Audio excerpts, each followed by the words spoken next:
네, 두 번째 영상 시작하도록 하겠습니다. 자, 우리가 앞서 전반부 영상에는 여러 가지 제가 문제들을 여러분들에게 좀 제기를 한 것 같은데요. 자, 지금부터는 이제 좀 그런 것들을 한번 다시 한번 정리하면서 좀 더 대안을 한번 찾아보는 어떤 그런 시간을 가져보도록 하겠습니다. 자, 잠시만요. 안 넘어가겠습니다. 네. 일단 아까 제가 말씀드렸던 것처럼 전반부 영상 마지막 부분에 제가 분명히 1996년에 사회생활을 시작하면서 제가 직접 영업을 하면서 광고주들하고 하면서 굉장히 참 호황이었던 시절이 있었습니다. 물론 전체적인 광고 시장도 호황이었지만 지하철 광고 시장도 역시 마찬가지로 굉장히 호황이었던 거였죠. 그래서 좀 디테일하긴 합니다만 아까 제가 액자형 광고 같은 경우에도 실질적으로 2호선 액자, 2호선이 가장 굉장히 좀 광고주의 선호도가 높은 호선이다 보니까 2호선의 액자형을 광고를 하려면 다른 노선의 어떤 매체를 또 역시 같이 옵션으로 이제 패키지라고 얘기를 할 수도 있겠죠. 같이 집행을 해야 된다던가 또 아니면 아까 모서리형은 좀 이렇게 잘 말씀드렸던 것처럼 이렇게 선호도가 좀 떨어진다고 얘기를 했었잖아요. 모서리를 같이 옵션으로 같이 진행한다든가 이런 식으로 할 정도로 굉장히 파워풀한 그런 매체였었습니다. 였었고요. 그리고 또 광고 계약 기간도 보통 5개 광고는 보통 월 단위로 판매를 하게 되는데 여러분 신문은 데일리죠. 그리고 또 여러분들 아시는 것처럼 지상파나 이런 전파 광고들은 15초 딱 1회 이렇게 어떤 책정이 되어 있잖아요. 근데 5개는 한 달 기준으로 모든 광고료라든가 이런 여러 가지 조건들이 책정이 되어져 있습니다.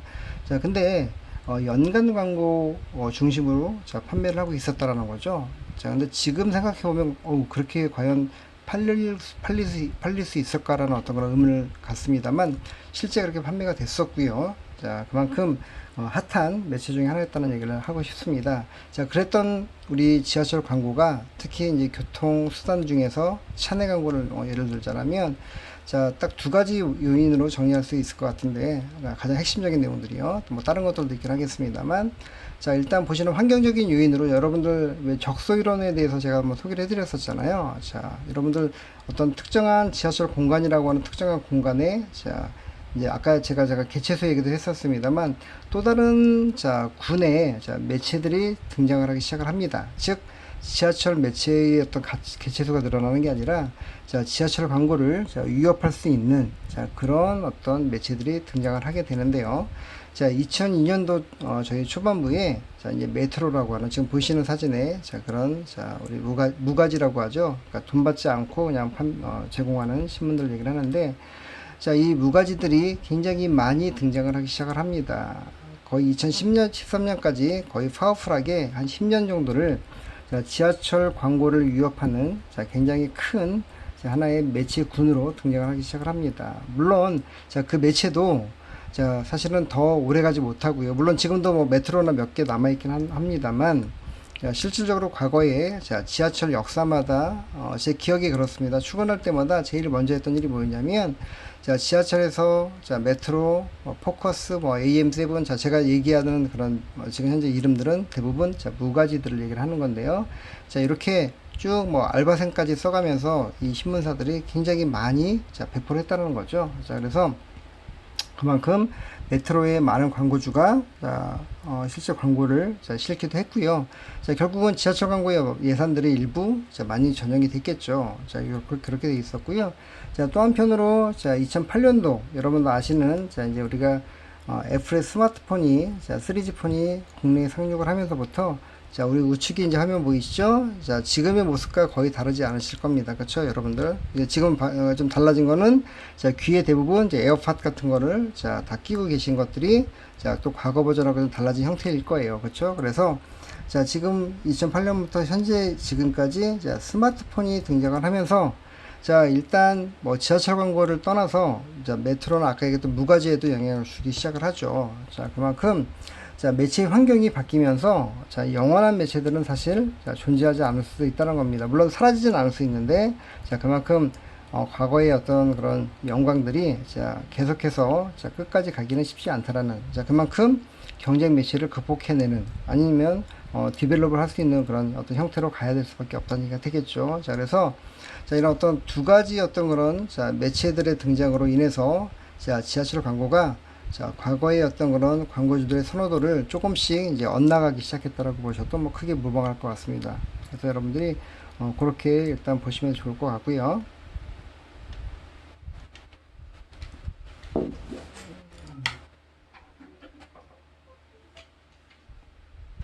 자, 그리고, 자, 또 하나, 그러니까 이 부분, 이건 사실은 지하철 전체적인 건 아닌데요. 아까는 차내에 대한 이야기였고요. 자, 지금은 이제 교통시설, 그 중에서도 스크린도어를 갖고 얘기를 하도록 하겠습니다. 야, 여러분들 스크린도어는 제가 뭐 구마키 때 굉장히 파워풀한 매체라고 설명을 아마 다 드렸을 거예요. 물론 지금도 파워풀합니다. 그렇지 않다는 건 아니고요.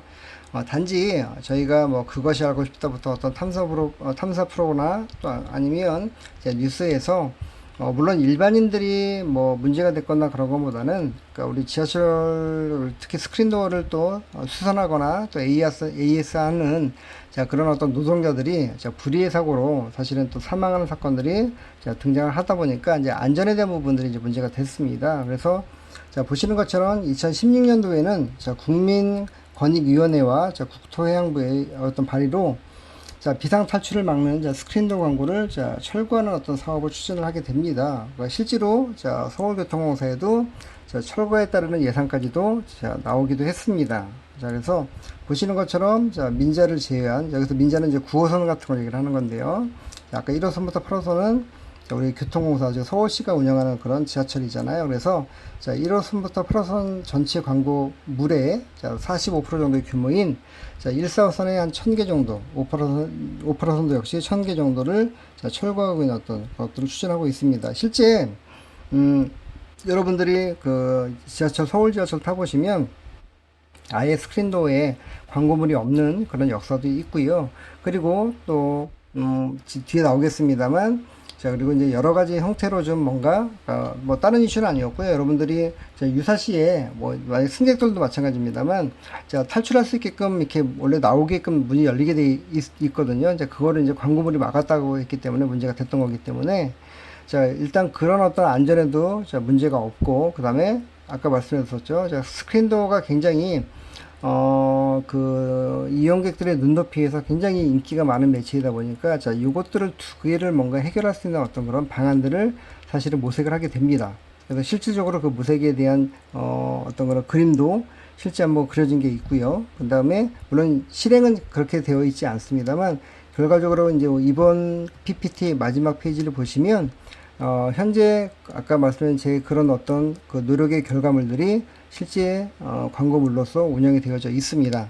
그래서 자 어찌되었던 자 아까 전 페이지에서는 자 뭐 다른 부분은 아니고요. 자 경쟁 매체의 등장이 어떻게 보면 자 지하철 순수한 지하철 광고 매체의 어떤 뭔가 광고주 선호도를 낮춰놨다라면 자 지금 보시는 자 그 교통 시설 중에서의 스크린도어는 자 안전이라는 그 부분 때문에 아예 매체 자체가 없어지는 그러니까 광고주 선호도를 떠나서 되게 선호도 좋은 매체인데도 불구하고 당연히 뭐 광고주든 또 아니면 매체를 소유하고 있는 자 그런 그러니까 우리 이제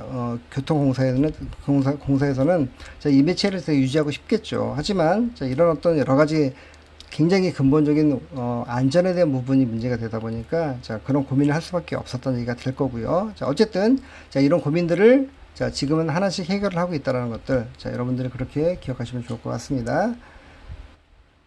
자 그리고 자 지하철 광고 아까 제가 440억이라고 하는 숫자 400억이라고 그냥 볼게요. 저희가 자, 평균 400억이라고 보면 자 그 400억이라는 숫자가 결과적으로 공사에도 되게 도움이 되긴 하겠지만 자 보시는 자 시설물을 지금 현재 자 스크린도어나 조명 액자 모서리 자 이렇게 쭉 나와 있잖아요.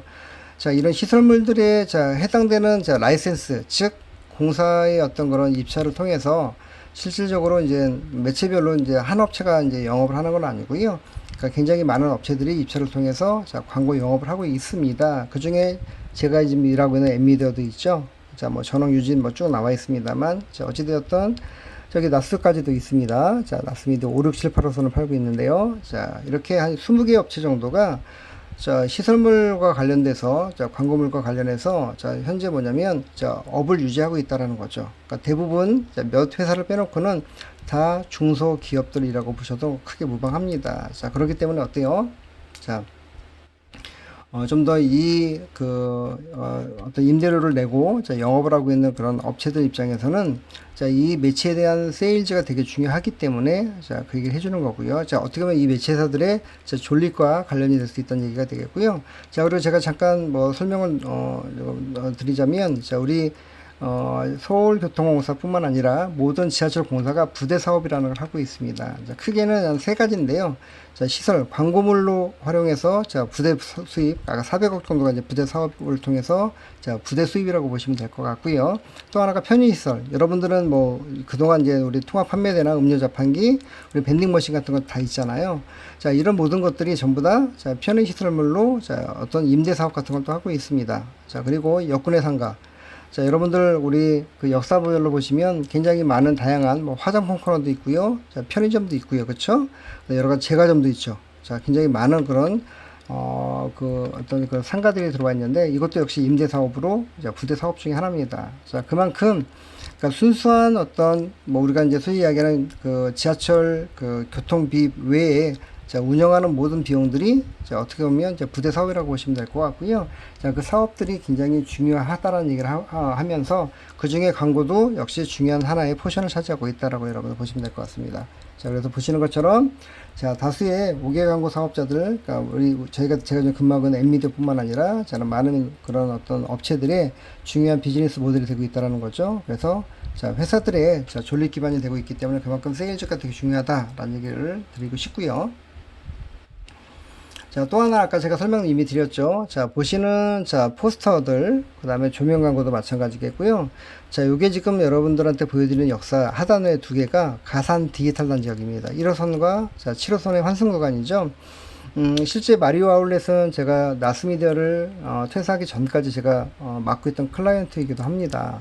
그래서 보시는 것처럼 자, 기업이나 브랜드뿐만 아니라 자, 지역 기반 자, 가산 디지털 단지 4번 출구 올라가시면 자, 지금 나와 있는 패션 아일랜드 지금 이제 롯데로 바뀌었습니다만 자, 아울렛 그다음에 W몰들 이렇게 쇼핑몰들이 많이 몰려 있잖아요. 자, 그런 분들한테는 굉장히 중요한 자, 어떤 위치를 알려주는 위치 기반의 중요한 그런 물론 지금이야 이제 뭐 사실은 뭐 스마트폰이나 여러 가지 것들을 여러분들이 뭐 보시긴 하겠습니다만 어쨌든 지하철에 내려서 자, 그런 출근 나가시는 이용객들에게 굉장히 중요한 자, 디렉셔널 광고의 형태를 자, 갖고 있다는 거죠. 그래서 자, 그만큼 자영업자 소상공인 또 그다음에 지역 에어리어를 중심으로 하는 마케팅 하시는 그런 모든 분들에게는 굉장히 중요한 하나의 커뮤니케이션 툴 도구가 될 수 있다는 얘기죠. 그런 측면에서 자, 이렇게 지하철 광고가 중요할 수밖에 없다는 얘기를 좀 다시 한번 해드립니다.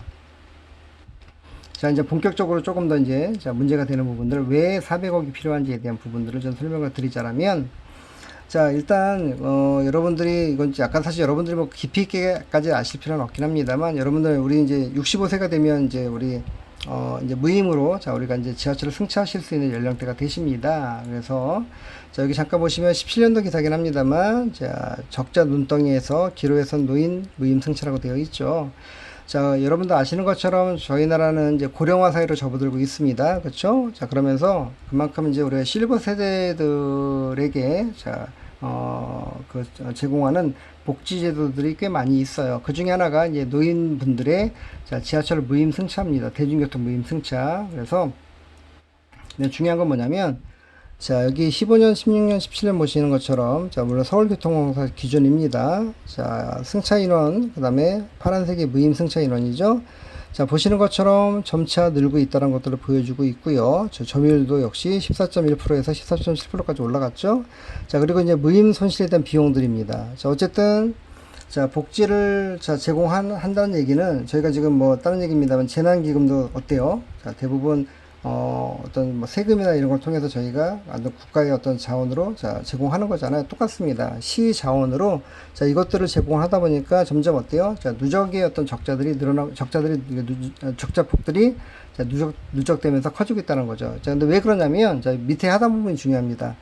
아까 제가 코레일 얘기도 잠깐 했었잖아요. 이제 코레일은 이제 어떻게 보면 정부 산하기관이잖아요. 자, 그렇기 때문에 적자가 나도 자, 어떻게 보면 자, 그러니까 정부에서 지원해 줍니다. 자, 근데 문제는 자, 지방 공사들이에요. 그러니까 서울교통공사 아니 뭐 대구, 부산 할 거 없이 자, 서울로 놓고 본다고 한다면 이 무임 적자에 대한 그러니까 그 무임 승차에 대한 적자분들을 정부가 중앙정부가 지원해 주게 되면 사실 큰 문제가 없어요. 굳이 뭐 부대사까지 할 필요가 없습니다. 뭐 광고철 이야기 들으면서까지 할 필요가 없다는 거죠. 하지만 자, 보시는 것처럼 자, 서울시에서는 자, 지하철 공사에서는 자, 이 재원을 결국에는 자, 그러니까 보존을 해야 되잖아요. 자, 그러다 보니까 많은 이용객들이 활용하시는 것도 좋기는 이용하시는 것도 중요하지만 자, 부대 사업들의 어떤 활성화가 되게 필요할 수도 있다는 얘기가 되겠죠. 자, 그래서 그 부대 사업 중에 하나의 축을 이루고 있는 자, 광고 사업도 역시 자, 활성화가 필요할 수밖에 없다는 얘기인 겁니다. 즉 아까 400억이 결국에는 자, 어떤 이런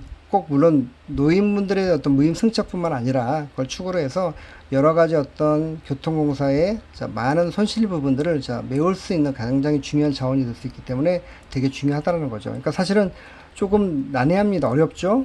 그렇죠? 물론 이제 전임 시장님께서 광고물을 빼시겠다고 얘기를 했지만 왜냐면 이용객들에게 너무 이제 광고만 보여주는 것도 문제가 될 수 있기 때문에 하지만 또 아이러니하게도 자, 그 광고를 빼게 되면 당장 자, 우리 시민들에게 돌아갈 수 있는 어떤 그런 복지들이 또 자, 축소되거나 좀 사라질 수 있기 때문에 굉장히 중요한 어떤 그런 그렇죠? 동전의 양면같이 자, 그런 입장에 처해 있다는 것들을 아마 아실 수가 있을 것 같습니다. 자, 그래서 제가 논문에도 마찬가지고 그다음에 제가 이제 후반부에 제시하는 것들이 필요하지 않을까라는 생각을 해보는 거고 재현을 해보는 거죠. 자, 어떻게 재현하는지 보도록 하겠습니다. 자, 과연, 자, 해결책이 있을까? 그래서 저는, 자, 백투더 베이지. 자, 기본으로 돌아가자는 얘기를 한번 해보고 싶어요. 자, 어떤 기본이냐면, 여러분들 이미 제가 5개 광고에 대한 정의를 제가 소개를 해드렸죠. 자, 법률에 보면, 자, 5개 광고물 쭉쭉 나와 있고요. 자, 한번 읽어보시고요. 자, 여기 이제, 자, 교통시설 또는 교통수단이라는 게 나옵니다. 자, 그만큼, 자, 공공장소에 설치가 되어 있죠. 자, 또 하나는, 자, 대중교통, 어떤 시설과 수단, 자, 교통시설은 자, 지하철을 기준으로 했을 때는 자, 지하철역이 될 거고요. 수단은 지하철 전동차가 되겠죠. 그래서 자, 이 두 가지 어떤 키워드를 가지고 고민 한번 해봤습니다. 제가 개인적으로 자, 공공장소에 설치가 되어 있고 광고물들이 자, 또 하나는 자, 교통수단과 시설에 역시 설치가 되어 있다는 것들을 가지고 제가 한번 자, 한번 문제 해결을 한번 해보려고 했던 거죠. 자, 여기 보시면, 자, 서울교통공사 기준으로, 자, 고객 서비스 현장이 있습니다. 자, 일단 보시는 위에 상단에 세 가지만 잠깐 읽어봐 드릴게요. 자, 우리는 고객의 안전을, 자, 최우선으로 생각합니다. 라고 되어 있고요. 자, 두 번째가, 우리는 고객의 시간을, 자, 소중히 지킵니다. 라고 되어 있고요. 또 세 번째가, 우리는 고객을 쾌적하고 편안하게 모십니다. 라고 되어 있습니다. 자, 대부분 어때요? 고객과 관련되어 있는, 즉 이용하시는 이용객의 편익을 위해서 자, 지하철 공사의 자, 고객 서비스 헌장을 만들었습니다. 물론 서울뿐만 아니라 대부분의 자, 교통 공사들이 다 그렇게 되어져 있고요. 자, 그러다 보니까 이걸 세 가지 어떤 키워드의 핵심 키워드를 한번 제가 정리를 해봤어요. 즉, 자, 지하철을 타면서 안전해야 되겠죠.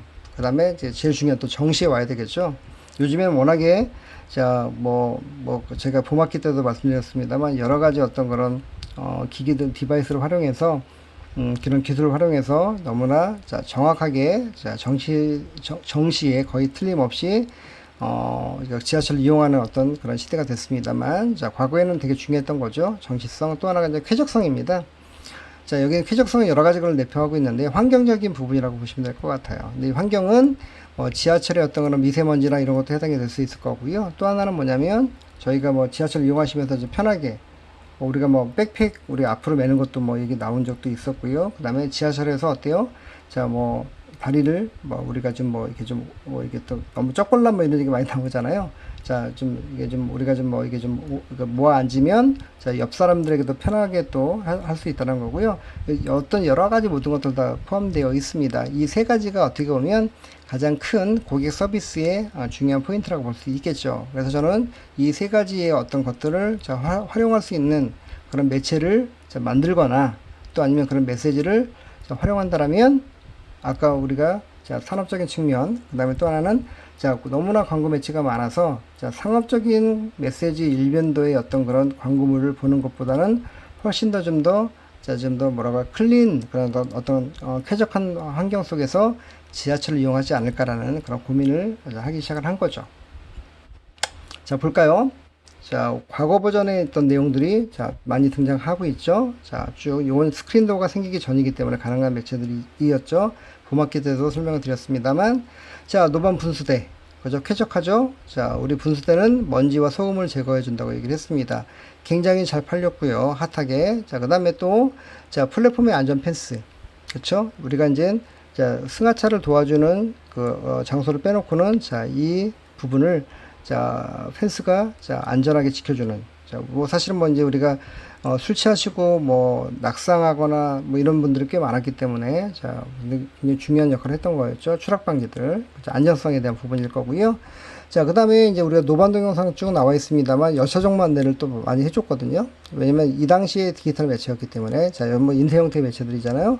자, 디지털 사이즈 형태의 어떤 기초적인 매체였기 때문에, 정시성, 열차가 오는 것들을 알려주는 거죠. 자, 그래서, 과거에는 자, 쾌적성을 위해서 노반 분수대, 그 다음에 안전을 위해서 펜스가 서져 있었고, 자, 디지털 사이니에서는 자, 어떤 열차 정보안내를 통한 정시성들을 자, 각각 자, 물론 위치도 되게 좋았지만 이런 어떤 긍정적인 역할을 해줌으로 인해서 자, 매체의 어떤 선호도도 되게 높아졌다라고 볼 수 있을 것 같고요. 자, 근데 이 모든 매체들이 자, 이 하나의 매체로 다 싹 사라졌죠. 바로 스크린도어입니다. 그렇죠? 자, 스크린도어가 매체로서 잘 팔릴 수밖에 없는, 광고주의 선호도가 좋을 수밖에 없는 이유는 아까 보셨던 전 매체들의 모든 장점들을 자, 뭐예요? 자, 이 스크린도어가 전부 다 해결하고 있다는 거죠.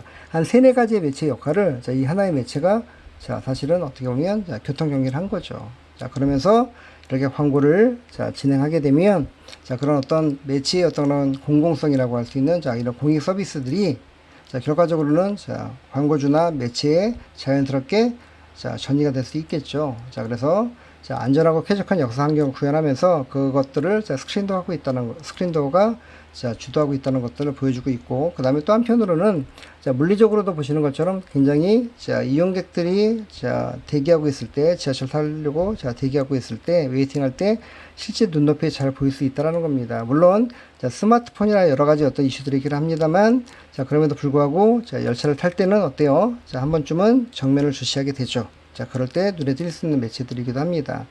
자, 이런 식으로, 자, 쾌적한 환경과, 그 다음에 동시에, 자, 이렇게 열차 정보 안내판들은 정시성까지 확보해 줄 수 있는 어떤 형태로, 자, 매체들이, 자, 구축이 되어져 있다는 거죠. 사실은 과거에는, 자, 이미 제가 봄학기 때 수업에서 설명해 드렸던 것처럼, 자, 이런 매체들이 다 없었죠. 자, 없었고요. 근데 지금은 친절하게 이모티콘으로 어디에서 출발하고 있는지까지 나올 정도로 자, 정확하게 지하철을 이용할 수 있게끔 정보 안내를 해주고 있습니다. 그리고 자, 스크린도어는 아까 보셨던 것처럼 자, 우리가 소음도 막아주고요. 그 다음에 먼지도 어느 정도 제거해 줍니다. 자, 그리고 여러 가지 어떤 이런 편의적인 어떤 그런 자, 어떤 공공성의 어떤 성격을 띤 자, 매체로서 포지셔닝 하다 보니까 자, 그만큼 광고주의 선호도가 높을 수밖에 없다는 얘기를 좀 전달하고 싶습니다. 자, 그리고 이제 여기 보시는 것처럼 많은, 자, 제가 이제 이거는 실제 내용 분석을 한번 해본 것들이에요. 강남역과 삼성역, 잠실역, 신도림역. 그래서, 자, 각각의 참여하고 있는 광고주 군들을, 자, 그 업종별로 한번 분석해 본 거고요. 되게 다양하죠? 자, 그러면서 보시는 것처럼, 자, 제가 이제 2호선 강남역과 삼성역, 잠실역은 워낙에 이제 핫플레이스이기도 하죠. 워낙에, 이용객들이 많기 때문에 그렇기도 합니다만, 자, 제조업이나 게임 광고주, 또 정부기관 등, 자, 다수의 광고주 참여가 활발하게 이루어져 있어서, 자, 5개 광고 업계 강력한 매체로 포지셔닝을, 자, 과거에도 했었고요. 자, 지금도 하고 있다는 것들을 말씀드리고 싶습니다. 자, 그러면 이제 아까 다시 이제 정리를 마지막으로 해볼게요. 이제 후반부입니다. 자, 현실적인 대응 방안이 뭘까? 아까 제가 말씀드렸죠. 매체 유형에 대한 본질, 그렇죠? 또 광고 메시지에 대한 유형, 자, 공익 메시지에 자, 대중교통 서비스 핵심 가치를 적용하자. 아까 제가 얘기했죠. 안전성, 쾌적성, 그 다음에 정시성, 이 세 가지를 자, 우리가 한번 적용해보자라고 얘기를, 저는 이제 나름대로 구상을 해본 거죠. 그래도 구조적으로 보면, 자, 교통공사는, 자, 지방자치단체의 지방공기업이죠. 자, 그리고 대중교통의 공공성의 어떤 그런 주체이기도 합니다. 그죠? 서비스를 제공하는 주체이죠. 자, 결국에는, 자, 지하철의 공공서비스에 대한 요소를, 자, 정치성, 쾌적성, 안정성으로 유지할 수밖에 없는 그런, 자, 구조적인 어떤 구조를 띠고 있고요. 자, 실무적으로 보시면 그래서 자, 공사는 자, 지하철 광고에 대한 광고 운영 주체죠. 그래서 이렇게 정치성과 쾌적성과 안정성을 가질 수 있는 자, 매체를 개발해 주는 게 되게 필요하겠죠. 아까 우리 스크린도어 같은 것처럼. 자, 하지만 또 광고주와 대행사는 자, 역할이 없겠느냐라고 한다면 그건 아니고요. 자, 이제 직접적으로 이제 이분들이 자, 이 매체를 활용해 줘야지만 자, 어때요? 자, 공사의 어떤 사백억이 이제 해결이 되는 거잖아요. 자, 직접적인 매출 기여의 주체입니다. 결국에는 이분들이 해야 될 게 뭐냐? 즉, 광고주와 대행사가 해야 될 역할은 이제 메시지죠. 자, 뒤에 이제 제가 이제 샘플로 제가 소개를 해드리겠습니다만, 자, 이렇게 매체를, 좋은 매체를, 아까 스크린도어 예를 들자면, 자, 그렇다고 한다면, 단순하게 스크린도어에다가, 뭐, 우리가 잡지 광고나 다른 매체에서 운영하는 메시지를 단순하게 노출을 시키는 게 아니라, 아까 얘기했던, 자, 아까 그 대중교통의, 아까 정치성, 쾌적성, 안정성에 걸맞는, 자, 메시지를, 자, 넣어주게 되면, 게재해주게 되면, 훨씬 더 효율적인 자, 기업의 또는 브랜드의 어떤 광고 효과가 높아지지 않을까라는 이런 어떤 가설을 세울 수 있다는 얘기가 되겠죠. 그래서 어떻게 보면 자, 공사와 클라이언트의 어떤 그런 이익 그런 뭐 집단들이 어떤 상호 협력이 긴밀하게 필요하지 않을까라는 생각을 해보는 거죠. 그러니까 공사의 역할도 필요하고 또 역시 광고주와 대행사의 역할, 즉 매체 개발 어떤 하드웨어와 소프트웨어의 어떤 그런 자, 협업이 필요할 수도 있다라고 이야기할 수 있을 것 같습니다. 자, 이제 지금 이제 제가 실제 한번 그 디자이너에게 요청을 해서 만든 그 내용들을 갖고 한번 설명해 드릴게요. 이게 이제 일반적인 형태가 될 수 있겠죠?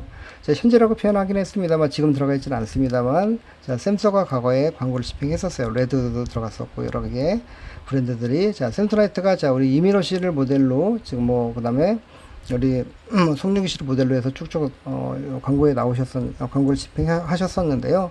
자, 이런 식으로 진행하는 것들은 자, 일반적인 형태들이죠. 자, 스크린도어에 자, 이렇게 뭐 샘소나이트의 가방을 자, 백팩을 광고하는 것들은 기본적인 어떤 여태까지도 하고 있는 어떤 형태들이었잖아요.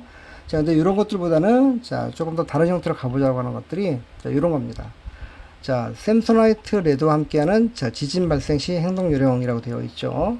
자, 제가 아이디어를 냈던 것들, 근데 뭔가 연구하려고 하는 내용들이 바로 이런 것들입니다. 즉 뭐냐면 일단 승강장이라고 하는 것 자체, 스크린도어라고 하는 것 자체는 이미 자, 우리 매체 형태로 자, 공익적인 매체로 이미 어느 정도 이제 어필을 하고 있다라는 거죠. 자, 하지만 이제 메시지에 있어서 아까처럼 그러니까 모델이 나와서 뭐 물론 그것도 나쁘지 않습니다. 뭐 의미가 있습니다만 자, 이런 식으로 자, 저희 나라는 자, 우리가 이제 지진과 뭐 태풍도 이번에 3번 뭐 쭉 올라오고 있잖아요. 자, 그만큼 이제 자유롭지 못한 자, 그런 나라입니다. 자, 그러다 보니까 이렇게 지하철에서 어떤 이런 뭐 지진이라든가 여러 가지 안전사고가 발생을 했을 때 그렇죠? 어떻게 하면 좀 더 안전하게 대피하거나 또 그다음 피할 수 있을지를 자, 안내해 주는 거죠. 자, 그 대신 중요한 건 뭐냐면 그렇다고 해서 뭐 전혀 연관성이 없는 그런 브랜드들이 자, 그렇게 뭐 안정성과 쾌적성과 정치성이 중요하다고 해서 따라갈 필요는 없을 것 같고요. 저는 뭐냐면 자, 어떤 특정 브랜드에 있어서 자, 이 브랜드 지금 샘송 같은 경우에는 자, 이게 뒤에 나오겠습니다만 여러분들 비 오거나 그다음에 실질적으로 자, 그런 교육을 시킵니다. 우리가 뭐 지진이 났을 때 위에서 뭐 떨어질 수도 있잖아요. 그럴 때는 자, 대부분 자, 안전하게 책상 밑에 들어간다든가 아니면 가방을 위로 올리라고 합니다. 자, 그걸 활용한 거죠. 백팩이 어쨌든 가방이기 때문에 자, 백팩을 활용해서 자, 이렇게 안전하게 자, 이동을 하시면 된다라는 것들을 자, 실제 지하철 광고에 진행해보면 어떨까라는 어떤 저의 하나의 어떤 가설이자 아이디어인 거죠. 그래서 이렇게 하면 어떨까라는 어떤 생각을 해봤던 거고요. 자, 실제로 이제 이민호 씨를 모델이신데 활용해서 이렇게 한번 저희가 구성을 해봤어요. 자, 보시는 것처럼 자, 저의 제안입니다, 사실. 그리고 실제 제가 이제 나중에 논문 쓰면서 이제 제가 설문할 때도 이런 어떤 자료를 갖고 아마 하게 될 건데, 자, 아름다운 세상을 만드는 작지만 큰 변화. 자, 샘소나이트와 함께하는 공익 캠페인, 그래서 지하철 백팩 에티켓. 여러분들 최근까지도 지하철, 여러분 저도 이제 백팩을 메고 다닙니다만, 자, 백팩 메고 타시면 어때요? 되게 위험하죠. 그래서 실제 자, 서울교통공사를 중심으로 많은 공사들이 자, 백팩 에티켓 그래서 뭐 앞으로 맨다든가 아니면 든다든가 이런 식으로 어떤 좀 더 안전하게 지하철을 이용할 수 있게끔 그죠, 쾌적하게 환경적으로 자, 이렇게 캠페인을 많이 진행했었죠. 그러니까 당연히 이제 교통공사는 자, 그런 또 서비스를 제공하는 주체이다 보니까 당연히 해야 되는 어떤 그런 캠페인이지만 자, 일반 브랜드가 그것들을 활용해서 좀 더 어떤 브랜드의 밸류를 좀 높이는 것들이 어떨까 싶은 거죠. 그리고 어떻게 보면 자, 지하철이라고 하는 어떤 그 환경을 정확하게 이용을 하자라는 겁니다. 그렇죠? 그래서 자, 이렇게 해서 자, 어떤 대중교통 서비스의 가치인 자, 쾌적성 기반의 고객 메시지를 자, 광고주나 대행사가 함께 만들어 간다라면 아까 제가 역할 분담 얘기했었잖아요. 자, 그리고 이미 교통공사가 만들어 온 안전 공공적인 매체에다가 탑재를 시키게 되면 훨씬 더 시너지가 날 거라고, 그러니까 광고 효과에 대한 부분을 얘기를 하는 거겠죠. 제가 한번 그렇게 한번 재현을 한번 해봤던 내용이고요. 여러분도 한번 좀 고민해 보시면 좋을 것 같다는 생각이 듭니다. 실제로 자, 5호선 광화문역의 교보생명이 자, 이런 식으로 진짜 광고를 하고 있어요. 오랫동안 자, 광고를 하고 있습니다만, 자, 여기 나오죠. 우리의 광고가 단 한 명의 생명을 살 수 있다면, 그래서 자, 지진 발생 시라고 대표령 나왔잖아요. 자, 생부선은 당연히 지진과 연관이 되겠죠. 자, 이런 식의 어떤 컨셉트를 얘기를 하는 거죠. 그래서 여기는 자, 대중교통 서비스의 가치인 안전성 기반의 공익 메시지를 갖다 넣어서 실제 하고 계십니다. 저는 되게 고무적이라고 생각하는 거죠. 그런 연구자의 입장이거나 또 아니면 현업에서 앞으로 어떻게 메시지를 갖고 나가야 될지를 고민할 때 굉장히 거기에 부합해서 광고를 하고 있는, 지금 이제 이 형태로 광고하고 있지는 않습니다만, 자, 굉장히 자, 저는 고무적인 어떤 형태의 광고 패턴이라고 좀 보여집니다. 자, 그건 또 한편으로는 자, 매체 자체는 어떤 공공적인 매체는 아닐 수 있긴 합니다만, 메시지로서 사실은 좀 더 공익적인 어떤 그런 어떤 뭐라고 할까요? 그런 방향성을 제시할 수 있는 어떤 형태라고 좀 볼 수 있을 것 같습니다. 자, 그리고 이제 마지막에 이제 한 3, 4분 남았는데요. 마지막 정리를 하도록 하겠습니다. 자, 그래서 이렇게 자, 이렇게 한번 실제 한번 제안을 해봤었어요. 아까 이제 우리가 스크린도어가 이렇게 열려야 되는데 뭐 안 열리잖아요. 그래서 스크린도어를 빼고 광고를 빼고 그 대신 이 상단에다가 자, 초장축에 자, 디지털 사이즈 매치를 만들면 어떨까라고 해서 아이디어를 내서 한번 공사 쪽에도 한번 제안한 적이 있었습니다. 여기 아마 그 당시에는 오프 더 레코드였었는데 그러니까 엔미디어에서 한번 이걸 만들어서 한번 제안을 했었죠. 그래서 굉장히 긍정적으로 아마 검토를 하고 있던 걸로 제가 기억을 합니다. 자, 그래서 자, 이렇게까지 해서, 왜냐면 이건 아까 얘기했던 것처럼 자, 광고 산업도 살려야 되는 어떤 아까 당위성들이 있었잖아요. 자, 그러다 보니까 좀 더 안정성도 유지하면서 자, 아이디어를 내서 자, 그런 어떤 산업적인 측면도 같이 고려하다 보니까 나왔던 내용인 거고요. 자, 실제로는 다시 이렇게 진행되지 않았습니다. 지금은 이렇게 진행됐어요. 마지막 페이지입니다. 이건 이제 9월 1일부터 자, 서울여대가 지금 5, 6, 7, 8호선의 주요 역사에 광고를 그러니까 한 20개 역사 정도 됩니다. 자, 9월 1일부터 현재 자, 이제 수시가 시작이 됐기 때문에 자, 위풍당당이라는 메시지로 자, 주요 역사 좀 진행을 하고 있는 그런 광고 물입니다. 보시면 뭐냐면 요 뒤에 보이시나요? 위에 제가 이제 요 사진을 찾다가 보셨는데 아마 여러분들이 5호선부터 8호선은 나중에 이용하시면서 특히 5, 7호선을 보시면 될 것 같은데, 자, 여기 약간 이게 뭐라고 해요? 경칙 같은 게 있습니다. 이 상하단에 이게 뭐냐면 이게 접히게 돼 있어요. 양쪽으로. 이렇게.